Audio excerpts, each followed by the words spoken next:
नमस्कार मित्रांनो, कसे आहात सगळे? आज 5 फेब्रुवारी. लपंडाव या मालिकेमध्ये जबरदस्त असा ट्विस्ट आलाय.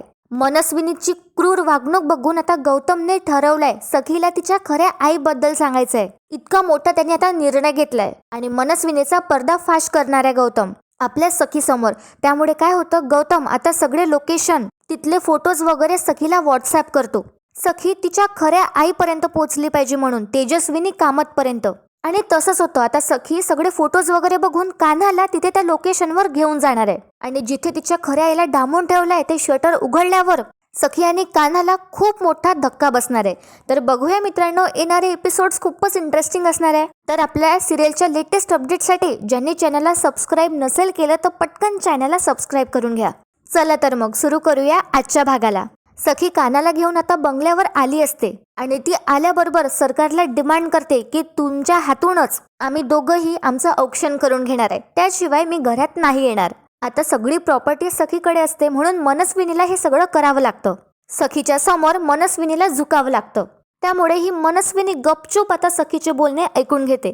सखीने आता पेढा आणला असतो आणि ती मनस्विनीला म्हणते की मी तुम्हाला म्हणाले होते ना की ज्या दिवशी दाभाडे मावशी बऱ्या होतील त्या दिवशी शहरातली महागडी मिठाई तुमच्या बंगल्यावर पाठवून देईल. तर बघा मी घेऊन आली आहे तो पेढा. सखी आता तो पेढा मनस्विनीला देते आणि म्हणते घ्या सरकार, तोंड गोड करा. तर आता ही मनस्विनी सखीला म्हणते सरकारचं तोंड गोड करण्यासाठी कारणही तेवढं मोठं असायला हवं. तर आता सखी सुद्धा तो पेढा परत ठेवते आणि या मनस्विनीला म्हणते सरकार, आज मी सिद्ध करून दाखवलंय पैसाच सर्व काही नसतो. म्हणजे पैसा असो किंवा नसो, पण प्रेम, विश्वास आणि आधाराच्या जोरावर माणूस कायम आनंदी राहू शकतो.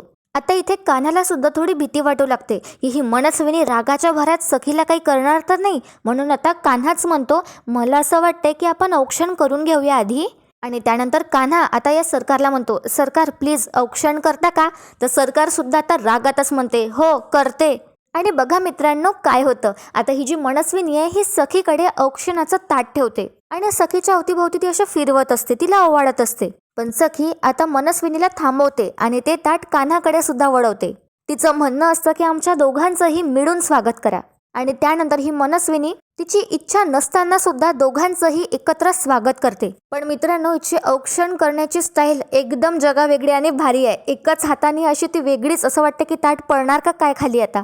असं आता काय होतं, औक्षण करत असताना ही मनस्विनी मनात म्हणते सखीकडे बघून की चाळीत जाताना मऊ मांजरीसारखी होती ही आणि तिथून परत आली आहे तर एक वेगळाच तोरा घेऊन आली आहे.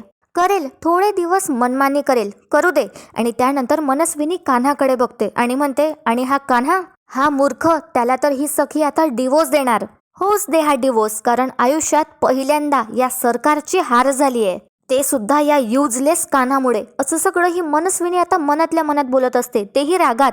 आणि तिला हे समजतच नसतं की ती औक्षण करतच चालली आहे. आता सखीला हे सगळं विचित्र वाटतं आणि आता सखीच बोलते मनस्विनीला बापरे सरकार, आज एकाच दिवसात तुमचं सगळं प्रेम उतू जाणार आहे का? आता सरकार भानावर येते आणि ती थांबते.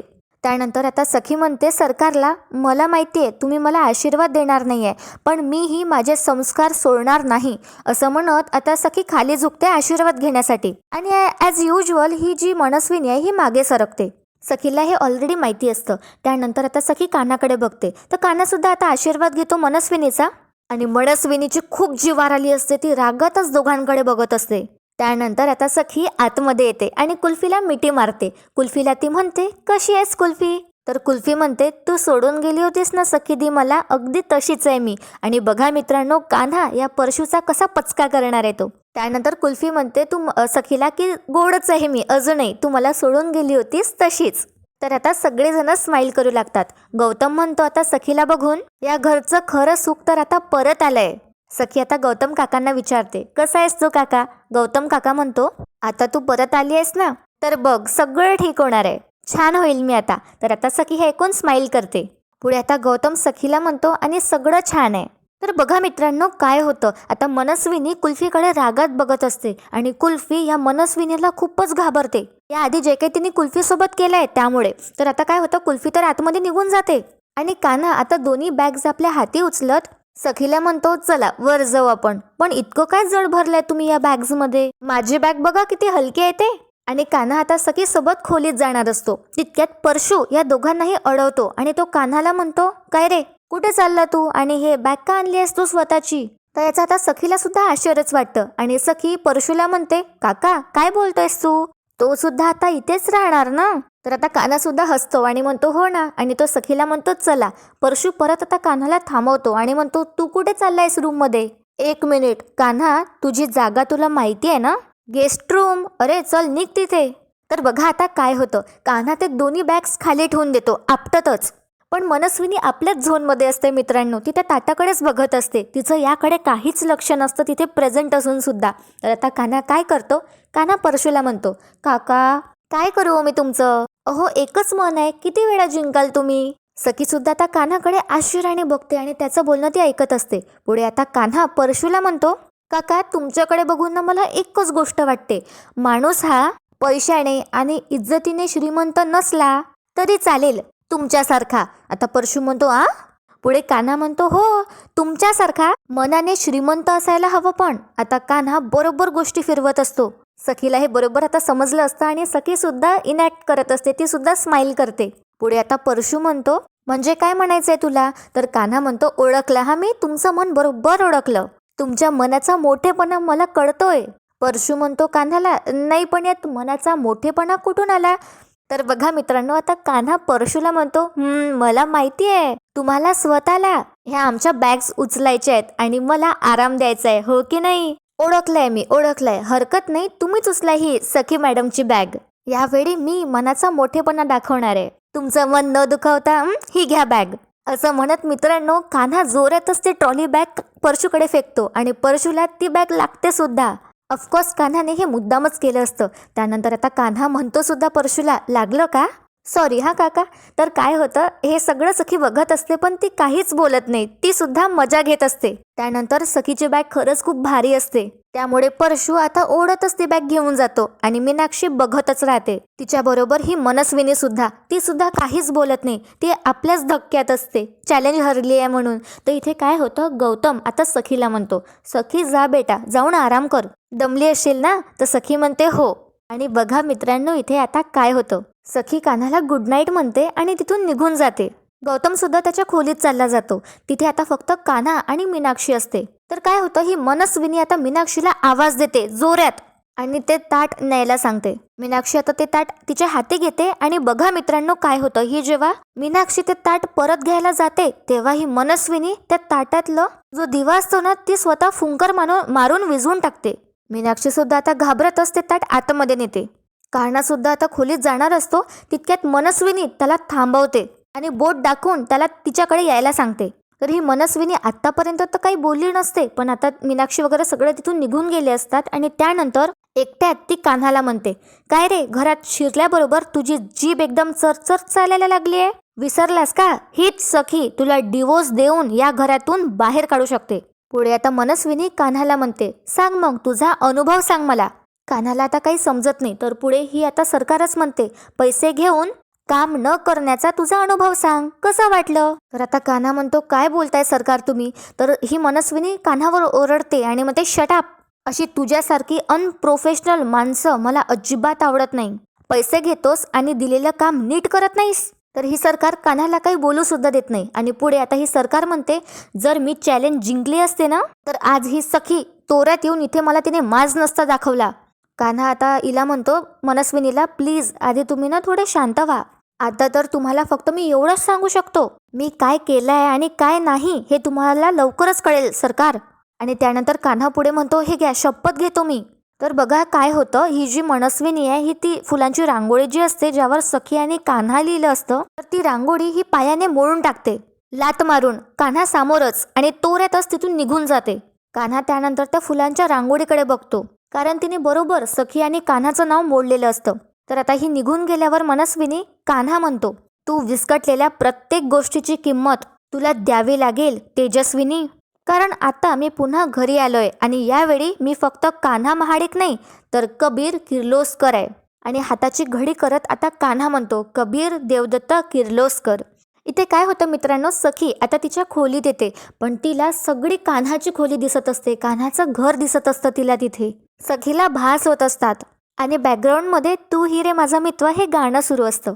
सखी आता तिचे डोळे असे रब करते आणि त्यानंतर परत बघते तर तिला भान होतं आणि ती जाग्यावर येते. तिला समजतं की तिला भास होत आहे म्हणून, ही तर तिचीच खोली आहे. त्यानंतर सखी स्वतःला आता आरशात बघते आणि तिच्या मंगळसूत्राकडे बघते आणि तिला फ्लॅशबॅक आठवतं, तिचं आणि कान्हाचं लग्न आठवतं तिला.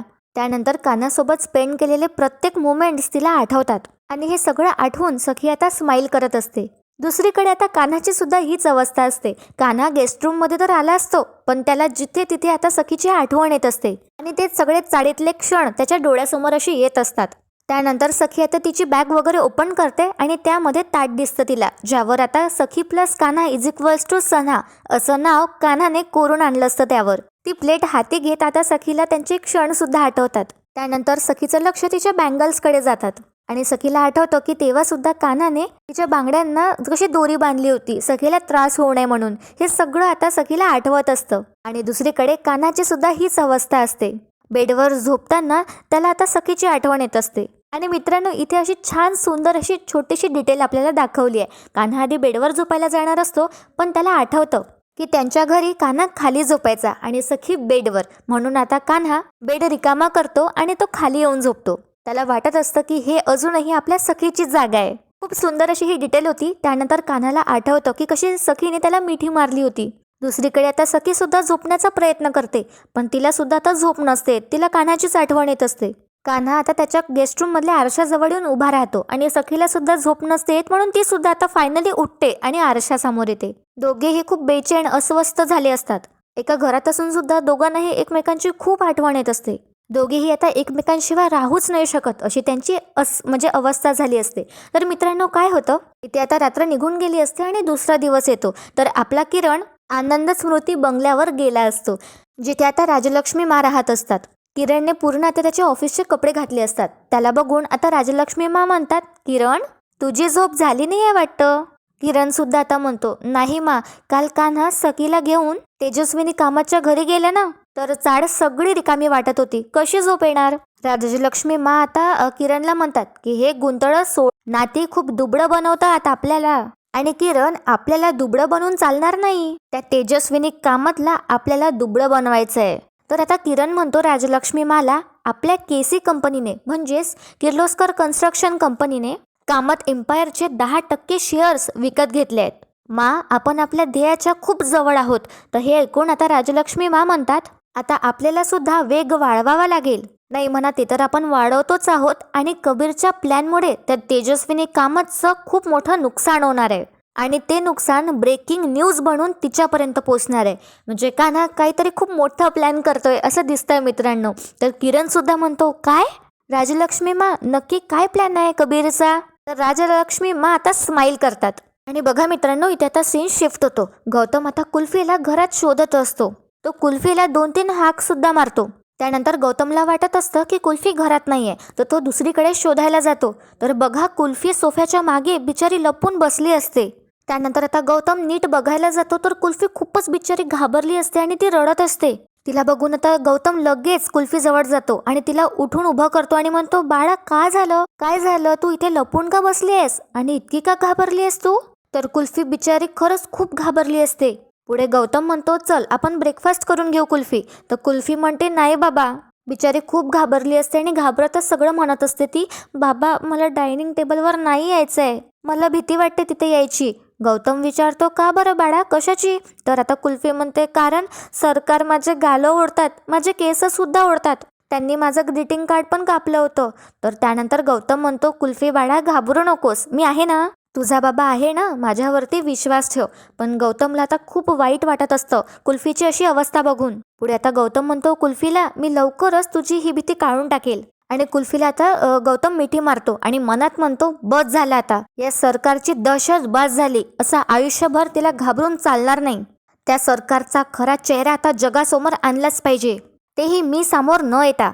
सखीला तिची खरी आई कोण आहे हे कळलंच पाहिजे. त्यामुळे आता गौतम खूप मोठा निर्णय घेतो आणि सखीला तो लोकेशन सुद्धा पाठवणार आहे तिच्या खऱ्या आईचं, तेजस्विनी कामतचं. तर मित्रांनो, इथे काय होतं, आता डायनिंग टेबलवर ब्रेकफास्ट लागला असतो. तिथे फक्त सध्या परशू आणि मीनाक्षी असतात. मीनाक्षी आता हळूच आवाजात परशूला म्हणत असते, नक्की त्या सखीचा प्लॅन काय आहे. नाही म्हणजे काल घरी आल्यावर डिवोर्सबद्दल काहीही न बोलता खोलीत निघून गेली. परशू म्हणतो, हो मलाही जरा ते विचित्रच वाटलं ग. मला वाटलं होतं की चॅलेंज जिंकल्यावर सखी सगळ्यात आधी त्या कान्हाला डिवोर्स देईल, पण तसं काहीच झालेलं नाहीये. मीनाक्षी आता परशूला म्हणते, नुकतीच आली आहे ती सखी, जरा तिला दम घेऊ दे. चॅलेंजचं होतं म्हणून कशी बशी राहिली असेल ती त्या चाळीत. तर हा परशू मीनाक्षीला म्हणतो, पण मीनाक्षी विषय आता आपल्याला काढावा लागेल. तो कान्हा आहे ना, त्याला मला या घरातून जाताना पाहायचंय. तर मीनाक्षी स्माईल करते आणि ती परशूला म्हणते, लवकरच तो दिवस येईल. परशू म्हणतो मीनाक्षीला, त्यासाठी त्या सखीसोबत लवकरात लवकर बोल, पण हा जरा सावधगिरी बाळग. त्या सरकारच्या हे लक्षात येता कामा नये. आणि त्यांचा तो गुलाम driver over smart Kanha, Meenakshi त्याच्यापासून जरा जपूनच राहा हा तू. तर मीनाक्षी सुद्धा हो असं म्हणते. पुढे हा परशू म्हणतो, त्याला बघितलं ना मी चाळीत, मोठा मसीहा बनून हिंडत होता तो त्या चाळीत सगळ्यांसमोर. तितक्यात मित्रांनो तिथे मनस्विनी येते आणि दोघेही आता हे घाबरतात. परशू आणि मीनाक्षी एकदम उभे राहतात. तर मनस्विनी या दोघांनाही विचारते, कोण झालं होतं मसीहा? तर परशू मनात म्हणतो, काय तीक्ष्ण कान आहेत या बाईचे, थोडं बोलू सुद्धा देत नाही.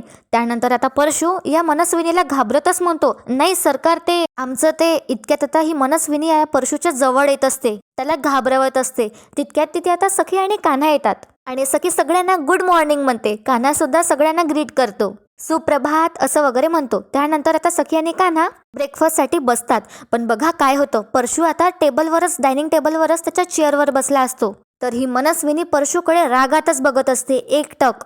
परशूच्या आता लक्षात येतं की त्याची शिक्षा आहे, त्याला खाली बसून खावं लागणार आहे. त्यामुळे तो आता सगळ्यांसमोर त्याचं जे प्लेट वगैरे असते ते उचलतो आणि खाली जाऊन बसतो. ऑफकोर्स आता सखी कान्हाला हे काहीच माहिती नसतं, त्यामुळे आता त्यांना हे सगळं विचित्रच वाटतं आणि त्यांना आश्चर्याचा धक्का बसतो. त्यानंतर सखी कान्हाकडे बघते आणि ती परशू आणि सरकारकडे बघते. सखीच्या आता लक्षात येतं की हे काम सरकारचंच आहे. तर आता सखी विचारते, उठून उभी राहते ती आणि म्हणते, काका हा काय सखी आता मीनाक्षीकडे बघते आणि मीनाक्षी इशारा करते सखीला सरकारकडे बघून. आणि आता सखीच्या बरोबर लक्षात येतं. सखी आता टोमणा मारते आणि म्हणते, या घरात माणसाला म्हणून किंमत नव्हतीच कधी, पण परिस्थिती या एका महिन्यात इतकी वाईट झाली असेल असं वाटलं. एका महिन्यात हा एवढा चेंज. तर सखी आता सरकारकडे बघत हे सगळं बोलत असते, पण मनस्विनी सरकारचं त्याच्याकडे काहीच लक्ष नसतं. सखीच्या बोलण्याकडे तिचं काहीच लक्ष नसतं आणि ती स्वतःसाठी सँडविच बनवण्यात बिझी असते.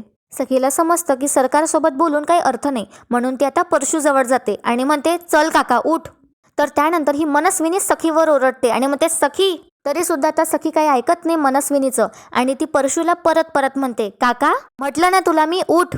परशू म्हणतो, नको सखी असू दे ना. परत आता सखी म्हणते, काका माझं ऐक, उठ चल लवकर. त्यानंतर आता सखी परशूला उठवते तिथून, त्याची प्लेट सुद्धा ती उचलते आणि त्याला परत सन्मानाने डायनिंग टेबलवर सगळ्यांसोबत बसायला लावते. परशू मात्र खूप घाबरत असतो. तो सरकारकडे बघतो, पण सखी त्याला जबरदस्ती बसवते आणि म्हणते, काका बस. पण आता कान्हाला सुद्धा थोडी भीती वाटत असते, कारण सखी पूर्ण या सरकारच्या विरोधात चालली असते. पुढे आता सखी सरकारकडे बघते आणि म्हणते, हे राघव कामतांचं घर आहे, इथे ह्या अशा प्रकारची ट्रीटमेंट कोणालाच दिल्या जाणार नाही. तर बिचारा कान्हा आता खूप घाबरतो, त्याला सखीची आता काळजी वाटू लागते. तर मित्रांनो, परशू कसा का वागत असो ना सखीसोबत, पण सखी त्याच्याशी नेहमी चांगलंच वागत असते. आणि मित्रांनो, आजचा भाग इथेच संपतो, पण उद्याच्या भागात आपण पाहणार आहोत की गौतम मनस्विनी विल्यावर जाणार आहे आणि तिथले सगळे फोटोज आणि व्हिडिओज तो सखीला व्हॉट्सअप करतो. तिचं लोकेशन सुद्धा तो सखीला पाठवतो. तर दुसरीकडे आता सखी कान्हाला बोलावते आणि म्हणते, कान्हा चल माझ्या बरोबर. कान्हा आणि सरकार बोलत असतात, तर ही सरकार सखीला म्हणणार सुद्धा की आम्ही कामाचं बोलतोय, पण सखी काही ऐकत नाही आणि सखी कान्हाला तिथून घेऊन जाते. आणि ती आता कान्हाला म्हणते, कान्हा मला तुझी हेल्प हवी आहे. आणि इथे सरकारला आता डाऊट येणार आहे की सखीचा काहीतरी मागे प्लॅन सुरू आहे, अशी शंका या सरकारला येते. तर सखी आता त्या लोकेशनवर कान्हाला घेऊन आली असते, जिथे तिची खरी आई तेजस्विनी कामत असते. आणि कान्हा ते शटर सुद्धा उघडतो आणि दोघांनाही आतमधलं दृश्य बघून आश्चर्याचा धक्का बसतो. तर बघूया मित्रांनो, काय होणार आहे, सखी तिच्या खऱ्या आईपर्यंत पोहोचते का. तुम्हाला आजचा भाग आवडला असेल तर आपल्या व्हिडिओला लाईक करायला विसरू नका आणि सिरियलच्या अपडेटसाठी चॅनलला सबस्क्राईब करा. तुमची मतं मला कमेंट्समध्ये नक्की कळवा. व्हिडिओ शेवटपर्यंत पाहण्यासाठी खूप खूप धन्यवाद.